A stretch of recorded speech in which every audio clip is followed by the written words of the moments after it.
In 1947, a newly independent India was struggling simply to survive. The nation's entire first budget was a mere 197 crore rupees, and out of sheer necessity, nearly half of that money went directly to defense to secure a fragile border. To see how constrained the economy was, look at the prices of 1950. Gold was 88 rupees for 10 grams. A kilogram of ghee was just 2 rupees. But these low prices reflected a lack of wealth. The nation was effectively poor, and the average citizen had almost no purchasing power. Today, the scale of the state has reached a different order of magnitude. The budget has risen to 53.5 lakh crore rupees. India now leads the world in digital payment volume and executes missions to Mars for less than the cost of a high-budget film. Measuring the distance between these 2 points, from 197 crore to over 53 lakh crore, reveals an economic shift that has few, if any, historical parallels in the modern era. When we look at a transformation this massive, it's tempting to look for a single hero. We often want to assign the credit to one specific prime minister or one specific political era as the sole architect of the modern nation.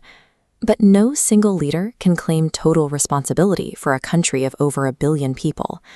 If we set aside the political rhetoric, what is the actual mechanical process that drove this economic evolution?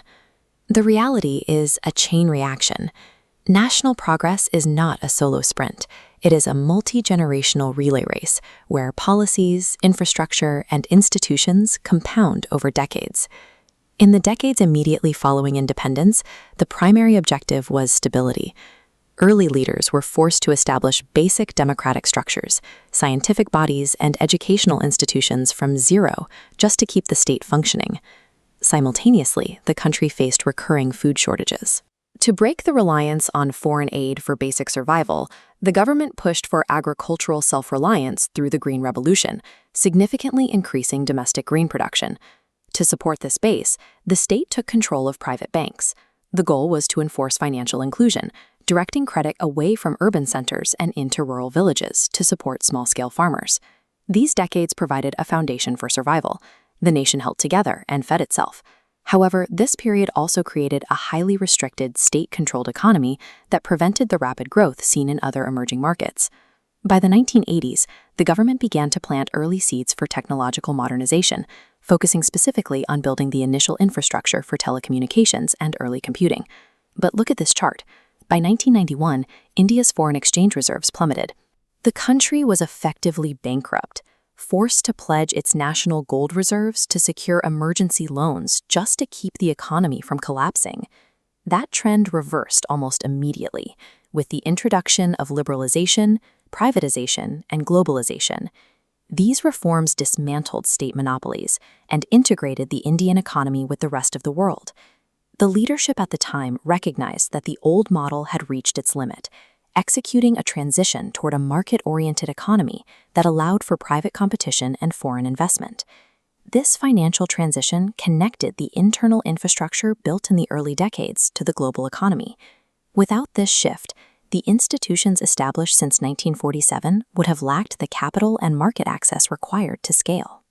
With the economy open, the state finally generated the capital needed for massive physical expansion, breaking through the infrastructural bottlenecks that had held the country back for 50 years. The prime example was the Golden Quadrilateral, a highway project designed to create a modern logistics network connecting the nation's major industrial and cultural centers. The resulting growth allowed for the funding of massive rural welfare programs, expanding rights-based access to education, information, and employment for millions of citizens. In the modern era, the focus has shifted towards centralized execution and building digital public infrastructure. The goal has evolved from laying physical asphalt to creating a digital layer for the entire economy.